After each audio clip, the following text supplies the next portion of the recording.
good evening. Welcome to the Business of Property. I'm your host, Cheryl Leong from Property Development Australia. I begin today by acknowledging the traditional custodians of the land on which we virtually meet today and pay respects to the elders past and present. I extend that respect to Aboriginal and Torres Strait Islander peoples here today. At the Business of Property, we interview superstar guests in the property development space that share their expertise, their deals, and their stories to help empower, build, and grow our community of property developers. So hello to everyone that's joined us today from Facebook land, LinkedIn, and YouTube. Give me a shout out if you are here with us today. I hope you are all well. Please pop in any comments and questions for either myself or our amazing guest today. So this evening, we have David Klingberg from Smart Planning and Design, who is an experienced planning and design industry professional with over 30 years of experience in this space. David is absolutely passionate about the ins and outs of large-scale urban development, town planning, and urban design, in particular, the planning and creation of smart cities, which is what we're here to talk about today. This topic is absolutely fascinating to me, and I can't wait for David to share his insights and thoughts around our growing global population and cities and what that means for us as developers, no matter how big or small. So without further ado, I'd love to welcome David to the Business of Property dance floor. Hello, David. Hello, Cheryl. Thank you. Thanks for welcoming me to the dance floor. That's great. Dance floor. You've got the whole lighting. It's very much Saturday Night Fever there. Yeah, right. I didn't bring the mirror ball. That's okay. You're just missing the mirror. I think it's actually right on the side. Well, David, thank you for being here. And again, I've mentioned to you many times, I've been an avid reader of your articles and blog posts around smart cities. And I thought, you know what, developers, we don't think about that enough. What does that mean in terms of planning? What does it mean in terms of our wider city? So I know that you've put a bit of a presentation together for us. Mm-hmm. And I'd love for us to be able to go through, some of the things around what is a smart city? What does that mean for us in terms of globally, this growing population and what that means for us globally, and then as a country, and then our cities, and then, like I said, for the smaller scale developer, what does that mean? So I'm going to hand over again the dance floor to you to sort of lead the way, and I'm sure we'll have some questions along the way, whether it's from myself or our viewers here. Let's get the party started. Let's get cracking, shall we? Well, thank you, Cheryl. Thank you to the whole team, and thanks so much for inviting me and to all the listeners and viewers and wherever you are and however you are out there listening to this. My name's David Klingberg. I run a company called Smart Planning and Design. We're a town planning and urban design company, and we get people development approvals. But I also have another company called Smart City Strategies and Solutions, which was born out of a strategic project I did in Vietnam. And that project, a bus rapid transit design project, got me interested in this thing called smart cities, which is, there's a number of definitions out there, but it's really about where the digital meets the analog when it comes to city design and city planning and city creation. So without further ado, I'll get into the slideshow. So tonight's presentation, I'm going to introduce the smart city concept. What's it all about? It's all around us. I'm going to show you a case study, introduce the idea of smart city frameworks, and for the developers in the room and people interested in implementation, show you what's in what I call your smart city toolbox. And I think, Cheryl, if I'm wrapping up around about 8:45, is that right? That's about right. Yeah, perfect. Okay. Sorry to have to hold you back, David. I'm sure you keep going. Well, like I said to you before, Cheryl, I run a whole day course on this stuff, so you definitely getting the abridged version. So what are smart cities? I've called them the new urban fabric. Smart cities thinking and application is weaving its way into what we do, how we work, how we live and interact, mainly for the day-to-day person through these things. But you know, when you get in your car and you're told how to get to where you want to go, when you use any app to catch a tram, these days, smart buildings, etc. It's everywhere. What's led to the digital meeting the analog in city design? What's the imperative? How it's entering the mainstream? What is a smart city? And how do we deliver our smarter cities for the developers in the room is really important. That's what we're going to touch on tonight. Smart and smarter cities are here to stay. I got interested in this stuff about 10 years ago. It certainly gathered momentum. We can deliver better cities using a smart cities framework. And a takeaway message tonight is we really need to start to think strategically about smart cities, but about cities in general, and applying the strategies and implementing the frameworks that will enable us to deliver better outcomes, not only for local communities, but for the global community as well. Different places and cities can need to find their own definition of what's smart for them. Different places have different skill sets or different things that are more inviting about them. We need to action those. There's a strong legitimate role for developers, architects, planners, urban designers in delivering smart and more livable and more sustainable cities. We always have to remember it's about the people, the human scale. The imperative is that global population is growing, where we've got now many mega cities around the world. Asia is the most populous part of the globe. Humanity is now officially an urban species. City dwellers are expected to double by 2050, and the number of megacities will increase from 3 in 1950 to 27 by 2025, not too far away. Just to give you a snapshot in the region, 83% of Indonesian citizens will be living in cities by 2045, and that trend's going to pose many challenges to the city administrators. So I'll just talk about the region, but you can go local with that statistic. More and more people moving to cities still. Sorry to interrupt you, David, and I know you've got some of this information in your slides. Mm-hmm. Would you like to scroll down to some of those slides? Sorry? Well, would you like to scroll down to some of those slides, or are we still sort of on the front? Oh, are you not seeing the scrolling? No, sorry. Oh. We might be sharing the wrong screen. Oh my goodness. I can see your little mouse now. Can you see the slides? We can see the slides, but yeah. It's stuck on the first page. It is on the first page? Yes. What about now? Yes. You're seeing that? I'm seeing that indeed. Okay. And if I go to slideshow from the beginning. Can you put it in presentation mode? Is that slideshow? Yeah, I've got it in slideshow. And if I go from current slide, can you see that? Yes. And that? Nope. No. Okay. Click from beginning. Yep. Yes. From the beginning, and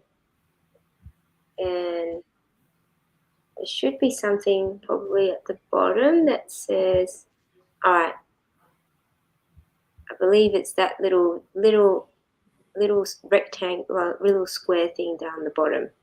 The square, this one? This one.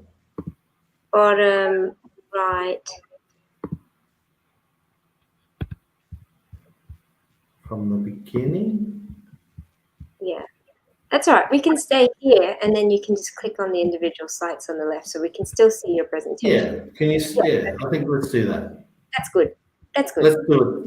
Let's innovate. Let's innovate, shall we? Absolutely. How's that? Can you see that? Much better. Much now better. You can see there. 83% of Indonesian citizens will live in cities by 2045. There we go. Oh, I'm sorry you can't see the full screen there, people. Anyway, That's all right. what's another imperative? Global warming and increasing consumption of energy, etc. How do we monitor that? And if you're not interested in population change and you're not interested in saving the planet, and you are interested in money, there's a lot of money out there when it comes to governments investing in smart cities. So there's dealing with population. There's trying to support a more sustainable planet, and there's lots of money being spent in this stuff with the delivery of infrastructure around smart cities. And so here's some statistics, but basically there's a lot of money, trillions of dollars being put into smart city infrastructure and consulting. That is where the digital is being put into our cities. So what is a smart city? A smart city uses digital technologies to enhance performance and well-being, to reduce costs and resource consumption, and to engage more effectively and actively with its citizens. So key sectors include transport, energy, healthcare, water and waste. These days, for developers, smart buildings is also concierge buildings, smart buildings, dealing with better lighting solutions, better waste solutions is all part of the key sectors of smart cities. And a smart city should be able to respond faster to city and global challenges. Interest in smart cities has been motivated by major challenges, including climate change, as I said, economic restructuring, the move to online retail and entertainment, certainly the move to online business during the age of COVID, ageing populations and pressures on public finance, trying to find more efficiencies in the delivery of public services is all helping us head towards a more digital solutions for cities. So David, are we talking about, we're not just talking about getting NBN out in Whoop Whoop. No, although that's part of it for sure. Yeah, connecting communities is part of it. No, it's any part of the urban environment where you can implement and find a solution that is using the digital instead of the analog, and how we interact with that improvement and solution is what Smart Cities is about. So it's entering the mainstream. Here's an old ad for Hitachi, making sure that lighting is better controlled. Obviously, smart cars, bits of infrastructure going into our communities to power vehicles. Meinhardt engineering firm has a Smart Cities Centre for Excellence in Singapore. And what in terms of the way we like to think about smart cities, or I certainly do, from a strategic planning perspective, one of the ways that the way that I got into thinking about it was using a framework that we researched and then improved upon. Now, so just to take a step back, a smart city, in terms of implementing all of the solutions that are available to it, needs a framework to think about the city and then to implement solutions into that city. So the framework that I chose to use or developed up was based upon a European Union definition of smart cities that broke the city into 6 parts: a smart environment, smart living, smart mobility, smart people, smart economy, and smart governance. And if you think about it, if you think about how you want to have a conversation about your city or your suburb, you can think about your city or suburb or place using those six objectives, or those 6 elements. What we did as a practice, as Smart City Strategies and Solutions, when asked to write strategies for cities, was we grabbed those 6 elements and then we extrapolated them out into thinking about how do we both analyse the place we're living in or the place we're trying to improve, and then find solutions for it. So we used those 6 elements and built what we call the Smart City Mandala. So you will see here under Smart Environment, some of the solutions we could find were around, for example, smart green buildings, green energy, green urban planning. Under Smart Living, we can create more safe, livable places, more culturally vibrant and happy places, and more healthy places. Under Smart Mobility, we can start to talk about mixing modes of access. So when you are trying to get off the tram and catch the train and then get your Uber, how do you use data and technology to do that better? Prioritising clean and non-motorised options for transport. Under Smart People, embracing creativity, creating an inclusive society and improving education. Under a Smart Economy, getting more connectedness, and that's where, for example, the NBN in country and rural areas is helping communities connect with marketplaces around the globe, for example, increasing productivity, increasing entrepreneurship and innovation. Under Smart Governance, allowing for more transparency and open data in government decision-making and consultation, and also enabling a better connection between supply and demand side solutions for governance. All of the time, remembering that cities are about creating places for people to live and be part of and to So thrive. what is that image? That very the one on the left? Yes. That's actually a graphic by an architect called Le Corbusier when he was trying to understand the relationship between the human form and space. Yeah, it's a sort of a famous image there. Broken the body into sort of fractions, I suppose you could call them. Segments almost. Yeah. Wow. Yeah, there we go. So just very quickly, I'm going to go through each of those 6 elements just to illustrate what I mean, and maybe get your brain juices flowing there a bit to think about, well, if I'm a developer and I'm wanting to think about the place I'm developing, what are some of the things that I need to think about, both in general terms anyway, but also as it relates to the creation and use of smart cities and smart technology. The first one being smart governance. This is a broad scale thing in a way. But under the heading of governance, what we're trying to achieve is excellent participation in public life, great public and social services, and open and transparent governance. What are some of the things we can do to deliver that? Using smart cities, we can have more transparent and open data. We can have responsive online government decision-making. We can have state-of-the-art interactive tools and online workshops, and we can have world-class education facilities and training. Now, an example of this, on-the-ground example, today I was at a meeting about a development, a housing development stall. And they were the team were talking about how at the last consultation 15 people turned up.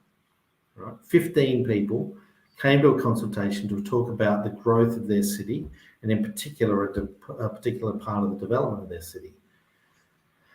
Smart cities, the use of data, interactive tools and the like, can all of a sudden enable consultation to occur for urban development for developers using that technology. So Cheryl, I hope you can see there, for example, all of a sudden you can start to have a broader conversation using smart cities and interactive online tools. A smart environment. What are some of the things we're trying to achieve there? Sustainable environmental conditions, better air quality and monitoring, increased ecological awareness, and sustainable resource management. What are some of the tools? We can have green energy planning and delivery, green urban planning and design, and green buildings. Examples of this are in Singapore. The Housing Development Board have reduced the cost and reduced the pollution of their apartments by better monitoring of their housing, by better monitoring of their housing and responding to peak loads, etc. In Australia, we've got companies that are doing that sort of predictive analytics in terms of design and enabling analytics to lead design solutions in master planning new communities. Under smart living, what are some of the things we're trying to achieve? Places that are culturally and more economically vibrant, happier people, safer places and healthier people. What are some of the solutions there under smart cities? Delivering better quality housing using analytical tools and better production methods. Ensuring cultural facilities are known about and put in place. Providing healthier conditions. Delivering world-class and connected education facilities. Integrating tourist attractions and services to a more global community, and allowing global communities to understand what we've got on offer here in Australia, for example. Examples of where the digital and the analog meet.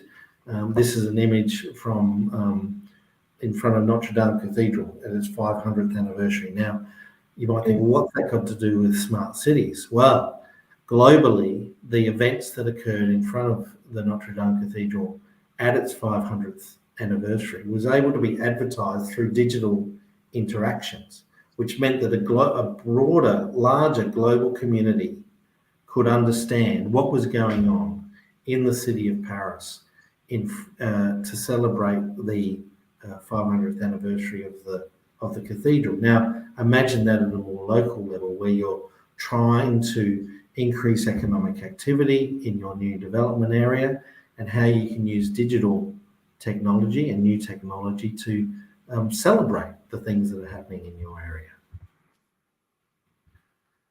Smart mobility. This is one where most of us interact with the new smarts. What are some of the things we're trying to achieve? Better or more excellent local accessibility, a more sustainable transport system, and accessible and integrated IT infrastructure. What are some of the strategies we can have? Well, we can, at a very global level, we can develop and celebrate new connectivity with new airports and global connectivity through new airport hubs that is using digital technology to both celebrate and design those places. Developing world-class public transport networks, integrating bus, rapid transit and light rail, and celebrating comprehensive walking and cycling networks, letting people know not only where they can go walking and cycling better, but also what times the cycle paths are, or not times the cycle paths are open, but where they can go cycling, etc. All through celebrating and interacting through your devices. Examples of that in Colombia, car-free days in the city is celebrated across the country now, and people get to know about that stuff through the power of their phones and other data and interactive tools. Better design of transport infrastructure through what they call open data. And this is how I got interested in smart cities, when I was helping a company design a company that I knew was designing a bus rapid transport system in Manila. They did all of their data capture about the old system and how to improve and create the new system through open data. And they were asking people to allow them to track where they were moving during the day, and that enabled them to design a new bus rapid transit system. Okay. Smart people, supporting lifelong learning, promoting more open-mindedness, supporting higher levels of qualification. So that's really about celebrating culture and education, developing incubator and business hubs. I'm sitting in a co-working space here at the moment. co-working spaces really only have been able to come into play in a meaningful way through the solutions offered by apps and by data tools. So booking of meeting rooms, getting after hours access, communicating amongst the community and the co-working spaces all happen through digital and data solutions. And then lastly, of the 6, a smart economy. What are some of the things we're trying to achieve? Promoting a better economic image and trademarks, and that can be down at the local level, celebrating the new place that you're designing and developing, or indeed celebrating the new building and giving it some branding and putting out that branding and communication about that branding of that new development through the internet. Not only that, but there are now companies out there that are using smart technology to actually connect all of the people in the new buildings that they're building. So if you now move into certain buildings in Melbourne, you become a member of the community of that building through that digital technology that you're given at the time of moving into that place. Also, you can use your phone as a concierge service to enable connectivity not only with the people that are in your community, in your building, but also to, for example, hire a trusted nanny or get a plumber to come to your apartment, etc., etc. So there's no hiding, is there, David? Well, you don't have to opt in. You can opt out as well. But the point is that it is a way of creating community that's actually becoming. I mean, I know it through the people I meet through this sort of work I do. I've met many people now that are connected in their buildings through these sorts of apps.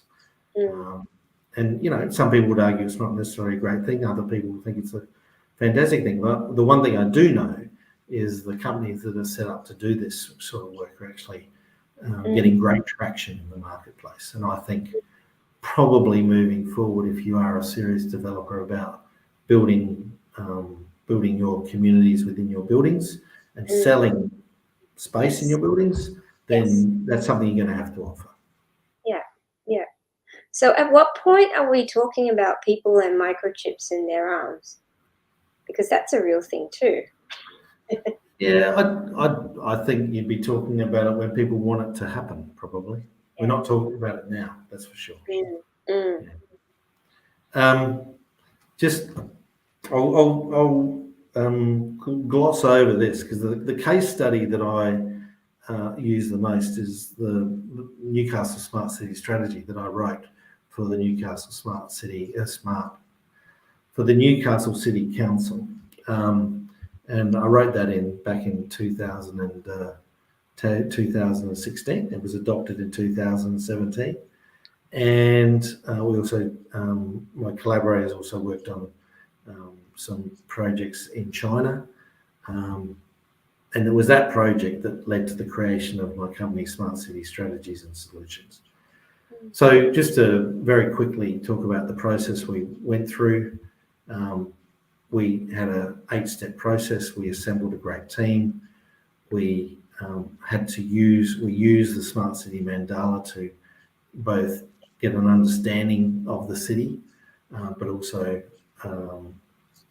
so its existing conditions in terms of its physical condition, but also its digital footprint, etc. And we use the mandala to promote and implement strategies to deliver improvements around the economy, the people, the governance, mobility, environment, and living, all of the 6 elements there. So the first stage was assembling a great multidisciplinary team, get an understanding of the place, develop a vision, and develop local drivers. We developed a number of objectives under each of the 6 element headings. We articulated a clear and concise strategy by identifying those objectives for each of those elements, and under each objective, under each of the 6 elements, we developed a strategy for each one. So under smart governance, strategy number 1 was providing digital transformation and e-services. Strategy number 2 was increasing access to open data. Strategy number 3 was promoting a collaborative city. Strategy number 4 was putting forward the idea of digital citizenship, so allowing and giving people access, no matter who you were, what age you were, to the digital platforms that were enabling the growth of Newcastle. And at grassroots level, providing money for startup-led innovations through co-working spaces and innovation hubs. So for each of the 6 elements, we came up with an objective, like I said, 6 objectives, and then under each of the objectives, we developed a number of strategies. So under smart mobility, the objective was to create a city with connected technology-enabled infrastructure for multiple modes of mobility that innovates towards future transport modes and prioritises walking and cycling. It's a mouthful, but you had to get a lot in there. So different strategies there. ICT, integrated multimodal transport planning. Strategy 2, promoting active travel. Strategy 3, enabling future mobilities to occur and be developed. So as you can see, it's a very pragmatic methodology we use. One was, the first step is to understand the place, what's deficient in that place, and how can we improve that place. Not only what's deficient, but what can we celebrate in that place, right? Then through the lens of the, and I'll get to this in a minute, the potential toolbox of things you can deliver, identify strategies, apply the tools, and create improvements. And this strategy is nearing the end of its life, but it's been very successful in terms of the Hunter region and Newcastle in particular, getting a leg up when it comes to participation and economic development for that place. Smart living. That part around, just going back one slide, David, if you please. Future mobilities, integration of future modes of transport. What does that potentially look like? We're talking about electric cars. I mean, that's becoming a reality, very much a reality now, and very much be mainstream in the next decade. Do you already have insights as to what other future modes of transport this might be? Are we? Is this? So yeah, absolutely. Like ride sharing, the explosion in ride sharing, for example. Not buying a car, but actually renting a car. And what I mean by renting a car is renting, and I won't even call it a car, renting for a point in time, for a period of time, a mode of transport to get to where you want to go. And, booking it with your phone and getting it to turn up to where you are, you hopping in. It sounds like a taxi or an Uber, right? Yeah. But it may be the case that there are hubs of cars or vehicles that are positioned around your suburb, and when you call it up, it comes to you. It drives to you. It picks you up. You might find there's someone else in the car with you who the algorithms and the data has identified wants to also go somewhere on the route to where you're going. There's an example. Another example of in Melbourne at the moment, there's all these scooters, e-scooters are around, right? So, and it's not just the actual mode of transport, but for example, in Malaysia, the ride sharing and sort of the Uber type environment that's being created for getting around is meaning that there are places popping up in shopping centres where you wait for those vehicles to turn up. So there's not just a digital part of it. There's not just the transport part of it. but there's the physical part of it as well. Yeah. Another example, which I'll get to in a minute, is the notion of having access, and I've done this myself in England, but you can do it here now. You can, if you have a car parking space in your front yard at the moment and you don't have a car, you can use technology to lease that space out to people, right? So what is that going to mean for car park ratios when it comes to designing car parking in multi-story apartments? Because all of a sudden, using technology, the car parks that are in the unused car parks that are in, for example, a schoolyard on a weekend, all of a sudden can become a place where people can park and get access to through technology and the like. So it's sort of the way I've had it described to me is whatever you can think about, you can sort of do these days, or you can begin to do. Yeah. Thanks for that. Like I said, objectives and strategies. It's a tool that I use in creating the places that we design and create strategies for. So each one of the 6 elements has that framework. And then we identified a number of actions to ensure the delivery of those strategies. And then we communicated that through interesting graphics, and not only identified these strategies, but also how we were going to make them happen. And we talked about the council being a leader, a collaborator, and we gave timeframes for the delivery of that. Just to touch very briefly on the idea of strategies, I talked about the mandala and the 6 elements. Turns out that across the region, different countries and regions are using this very same framework. So Indonesia has a 100 smart cities strategy, 100 smart city program to deliver 100 strategies for their cities and regencies, regencies being a region. And you'll see the same 6 elements there that they're using to design and deliver solutions to their cities. In Malaysia, same thing, the 6 elements there, and then they group them under economy, social and environment, but again, the same 6 elements.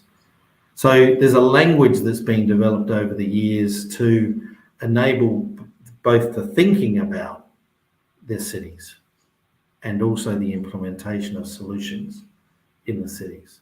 So you'll see here under smart economy, economic growth, innovative economic growth, equitable wealth distribution, and supporting entrepreneurship. Under smart mobility, efficient road accessibility, efficient public transportation. Under smart living, safety and security, housing quality, educational quality. So quite independently, different regions of the world and different cities and regions of the world are thinking about this stuff in the same way. We, just to talk about the money side of it in Australia, this is just part of a list of projects being done by local governments or have been done by local governments across Australia in the last few years, and the grant amounts that was, so the federal government actually gave money to local governments to implement, so to design and implement smart city solutions there. And you'll see a whole range of things like a smart city, the Smart Beaches project in Lake Macquarie, Smart Urban Irrigation project in Cairns, a better connected community in Goa, etc., etc. Some of the fun stuff, or I'd call maybe the fun stuff here, what's in your smart city toolbox? So what are some real life examples of things that are happening right now in our cities that is being implemented? So we all know it now, but a few years ago it was something new, different ways of learning about your transport system and how to catch your train, your tram, your whatever other mode of transport, your Uber, etc. In Korea, amazing work done in Korea. This slide's really about the promotion of smart cities and the creation of labs, co-working labs and innovation labs to give a boost to the economy. And smart cities has helped not only connecting people, but being the way, the IoT there stands for the Internet of Things, being the way that economic development can actually occur through thinking about solutions and then implementing them. Whole cities embracing the idea of smart cities. Amsterdam's consistently at the top of the league table when it comes to both thinking about digital solutions and implementation of digital solutions. Codes. So if you think about the planning scheme in my day-to-day job, if you think about the planning scheme, there are codes of practice and rules to deliver housing and development in the community. Likewise, with smart cities, there are codes being developed in Australia and around the globe to implement smart city solutions. Waste management solutions through the interaction of physical systems with data. So waste management, underground waste management systems, leading to cleaner, more efficient cities, and also creating new businesses through highly efficient recycling, etc. Smart lighting and the use of light poles to capture data, including movement of people. This is the thing I was talking about, curb parking spaces for rent in East Perth, so people renting out and making money from the car parks that are in the front of their houses, for example, because that car park can become an asset that people can then rent. I did it in the UK when I was in Oxford looking for a place to put it was in Bath, it doesn't matter, in Bath, looking for a place to park the car. I parked my car in someone's front yard and I paid them money to do it, just simply through an app. I remember getting charged money to park on someone's driveway. Yes, right, exactly. Yes, smart city dashboards is the way of the future for cities. So being able to visualize different functions of the city and how that city is performing, and giving access to the citizens of that city about the data and the way what's happening on a day-by-day basis. Where is the best place? Everything from where is the best place, you'll see here, this is for Izmir in Turkey. Where are the pharmacies open, to where are the most accidents occurring in that city at any one time. And different dashboards. This is a little video that I won't show. This one though is interesting. I'll show you this one. This is Smart City Jakarta. Let's see if this works. Can you hear that? Yes. Yeah. So this is their city dashboard. Hai guys, gue lagi di Jakarta Smart City. Mau tahu itu apa? Ya ikut gue.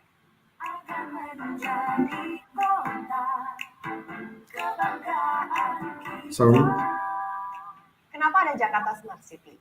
Goalnya adalah menggunakan teknologi IT agar pemerintah dapat lebih baik melayani warga DKI. Ini ruangannya. Apa aja yang bisa kita lihat? Yuk.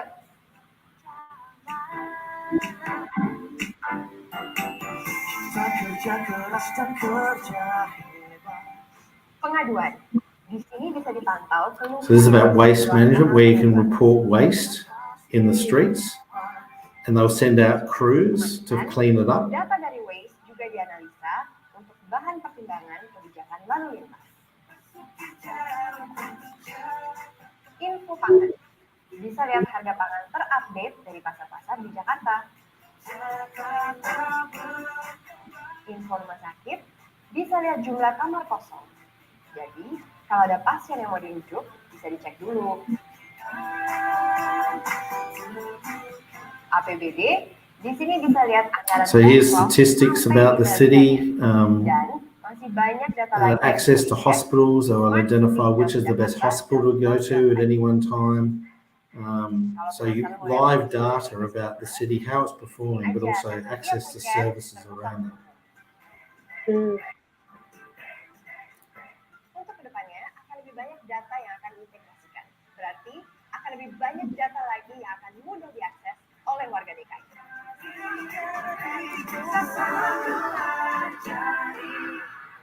So just imagine that not just at city level, but these days at a building level, right? So you can start to create real communities of like-minded people or place, promoting your next development, for example. And I can see some councils doing elements of that as well. Like I said, the reporting of if there's issues with damage along the street or whichever.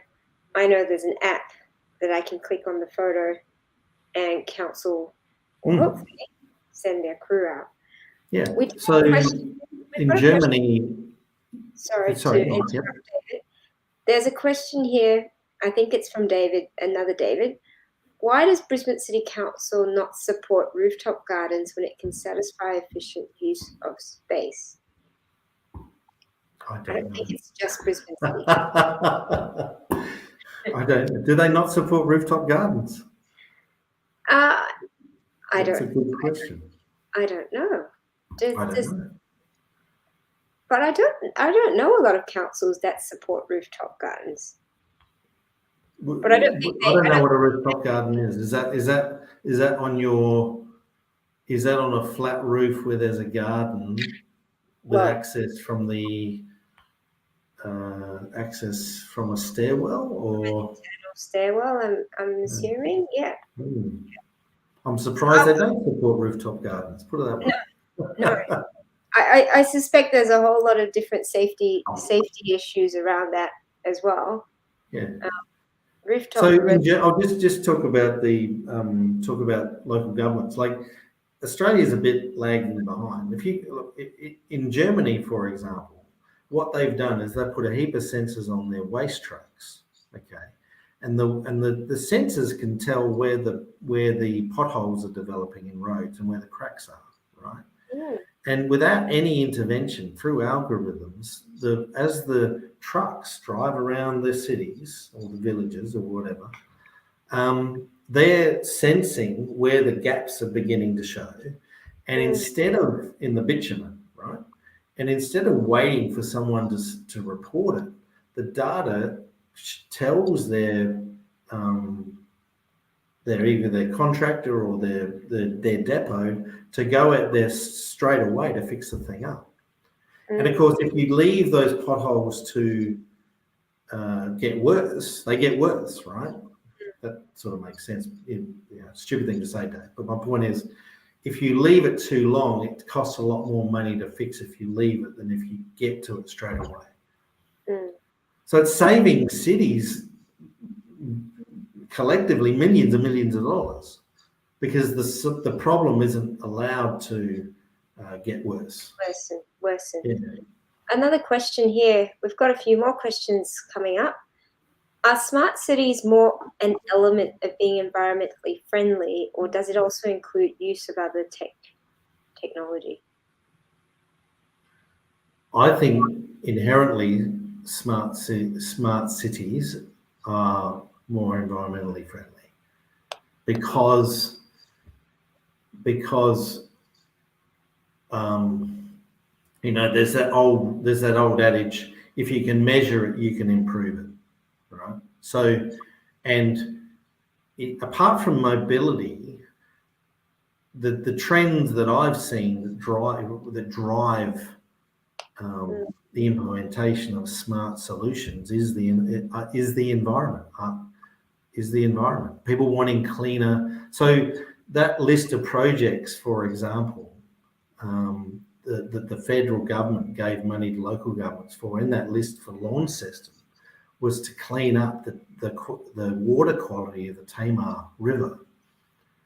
And that was their one project they got money for, and it was ridiculously successful because, like I said, if you can use the monitoring tools and the technology and the data capture and collection, and then respond to that information quickly, it's inherently good for the environment.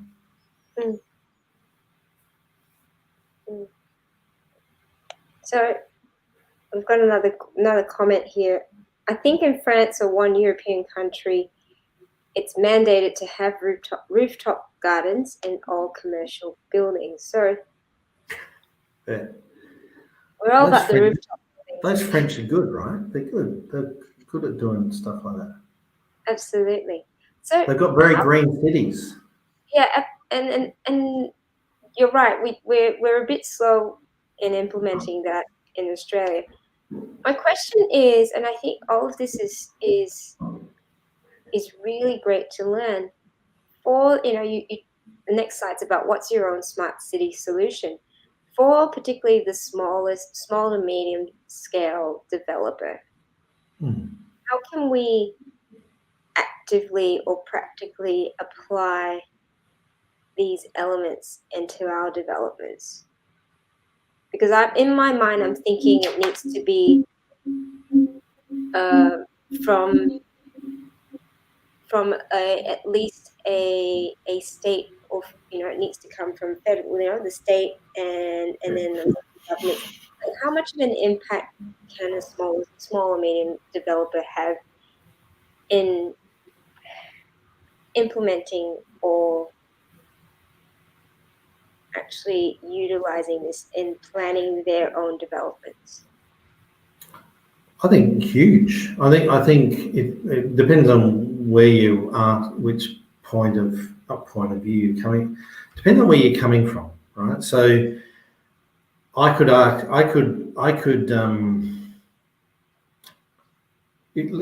say I was coming at it from the supply side, i.e. asking myself the question, I want to supply housing. I'm a developer. I want to supply housing. And then asking myself the question, where do I supply that housing? There are lots of even realestate.com now, for example, but websites or tools like Land Data, even I know for a fact the Aussie Home Loans website, I believe, gives you access to data to make better purchasing solutions. Right, that's at the front end, right? Once and where demographics are changing, right? The ABS data is now online, and you can access that easily. But there's data sets out there that help you make better buying decisions. For example, once you've bought and you want to build a development, depending on the scale, even from small to large. I talked about these guys these companies that are now providing apps to not just create communities within buildings at a larger scale, I'll get to the smaller scale in a second, but also to make buildings more efficient. The savings, the annual savings in power usage and water usage over time is huge. So when you're thinking about doing your development, ask yourself the question under the heading of smart environment, for example, or smart buildings. What are the things that I can easily afford that in the future will if I'm hanging on to this property as an investment and to rent out, will actually reduce my energy costs over time. Yeah. The other thing is to remember that it's and that's at this large and small scale, right? Use the mandala, the 6 elements, to ask questions about what can my building be like to make it better than other buildings. if you're that way inclined, right? If you wanna find the solutions to create better places and better individual buildings, use the mandala and the 6 elements to ask the questions of your suppliers, for example. Now that might cost you a little bit more up front, but it might save you money in the future. I don't know. And then I know for a fact certain developers use these apps and the concierge apps, the connection apps as a marketing tool, not a marketing tool, but as a point of difference. Is what I'm trying to say. So this stuff touches on many levels and at different points along your development journey, I think. Yeah, that absolutely makes sense. So sort of starting to wrap this part up, particularly with this question around what's your own smart city solution. Tell us what this is about. Oh, this is really just the methodology we use or would use if someone came to us and said we want to do a development. How do we build this stuff in, right? So I apply this methodology to not just individual sites, but to whole cities or regions or whatever. So the first question is, what's your vision for your building or your region? What do you want to achieve for your building? What do you want to use this smart cities stuff for? Then I ask. Then we source the different technology, the tools in your toolbox. So this is the toolbox: waste management. All the things that are in the marketing brochures around different cities. Are you going to build a code for your community or your building? What are your expectations, etc.? Smart lighting. I'm literally going to ask one of my clients, do you want to build in the ability to have rentable parking spaces because they're in Mooney Ponds, right? Yeah. So it can be a revenue generator in the future, for example. So just to get back to this, then so what's the vision? What's the menu of technology we have available to us at the moment? Then thirdly, pragmatic application. So so that solution is going to cost too much. It's not going to give us a return on investment. We're not going to use that, but we might use this other solution. So pragmatic application and then delivery. So that's the process we go through to deliver solutions for people. Yeah, and that's it really. Terima kasih. Terima kasih. Thank you. Thank you. Awesome. I hope that was got you thinking about the future, or even now. Actually. Yeah, absolutely. And I love master planning, or the idea of master plan communities, which you do start with what's the vision and what it is that you're trying to achieve, and then build all the elements in it. Like you said, you got to work out if it's viable, whether it's feasible. But when I think of master plan communities, I'm always thinking about the sustainability side of things, and also the sort of the technology. Whether it's electric cars, whether electric car charging stations, potentially driverless cars that you mentioned before, being able to book and things like that. But I'm often thinking of it from like I said, a master plan perspective, where you almost have a clean slate to work from. But I like that that's not necessarily the case, to be able to create smart cities, because I'm originally from Malaysia. And so to be able to see places like Malaysia or Indonesia implementing these smart city solutions is really cool, because often I think, and I didn't grow up in Malaysia, but I've visited Malaysia many times. I often think it's a little bit chaotic, and these cities are chaotic, but in a sense, they need these solutions to be able to manage that growth Yeah, and yeah. make things I mean, more efficient. Indonesia, as a case in point, is way ahead of us in terms of creating strategies for those 100 cities. Like, those 100 cities have now all got smart city strategies for them, right? Yeah, wow. And what's the driver is exactly the thing you're talking about, which is this massive population growth and urbanization. So they can't not do this stuff, right? So and what's happening is that they're sort of leapfrogging. You find this with technology.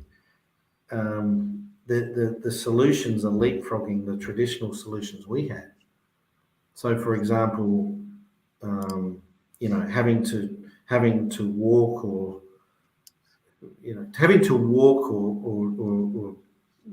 for 2 hours for 2 hours to go and pay to get your new license because everything's on paper, right? Has been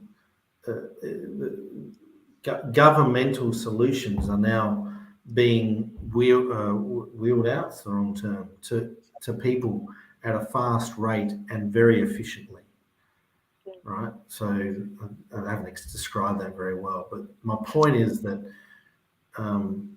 through the strategic approach to delivery of smart cities, they're actually doing in some cases a better job than we are, because of those population pressures, etc. And the government getting behind it. Yeah, and so anyone in government watching this, I would like to think that it sparked a bit of like I said, that thought around on a local government level. How can we be creating smart councils? How can we be creating smart suburbs, particularly when there are new suburbs being created?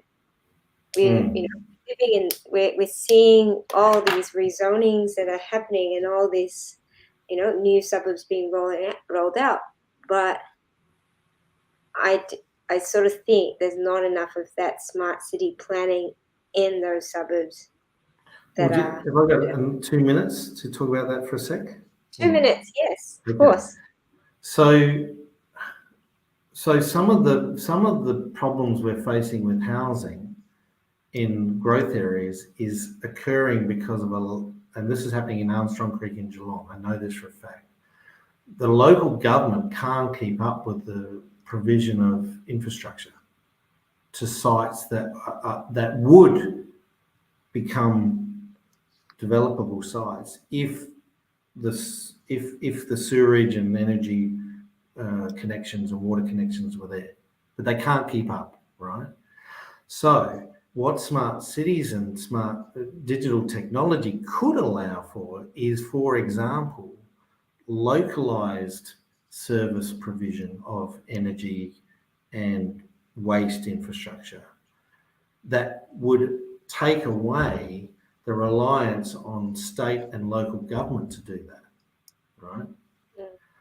And the point I'm making is that there are through local solutions, if you've got a big enough catchment, the ability to bring places online quicker to help solve the housing shortage, if there is such a thing, right? Does that make sense?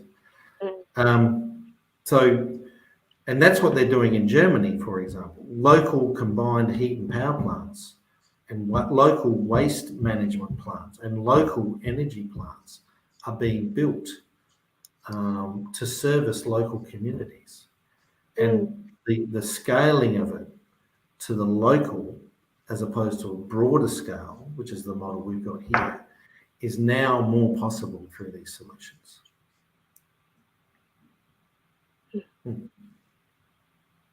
Thank you. Thank you for sharing. Thank you for sharing, and definitely a lot to think about. Like I said, even as small or medium-sized developers, there are lots of elements of what you've talked about that you can implement. got this sort of final comment here. Love to see our city using smart city planning to alleviate social problems in our Yes. community. Yes. Yes, Exactly. absolutely. David, it's been an absolute pleasure, and I know that it's something that you could definitely talk about for hours and hours on end. I know we've chatted about it before. If anyone is interested to reach out to David and talk about, your smart city plan, if you are working on something that you would like to be able to implement one or many of those elements in that mandala, please reach out to David at smartplanninganddesign.com. Is there an AU on there, or there's just No, there's not. There's no AU. .com. Thank you. Thank you for being such an amazing guest. And you absolutely you proved me wrong. You did, David, because I was like, how are we going to get through 100 slides? And you made it. And you Yeah. absolutely did it. So Awesome. Thank you so much. Have a lovely evening, everybody. great. Thank you, everyone. Thanks for joining us at the Business of Property. Make sure to visit and subscribe to my YouTube channel and search Cheryl Leong and subscribe, where you can find all our past Business of Property videos. And if you found value in our show, I appreciate if you could subscribe to our channel. And if you like, hit the like button. So until next week, take care, everyone. Stay safe, and we'll see you again on the Business of Property. Bye-bye.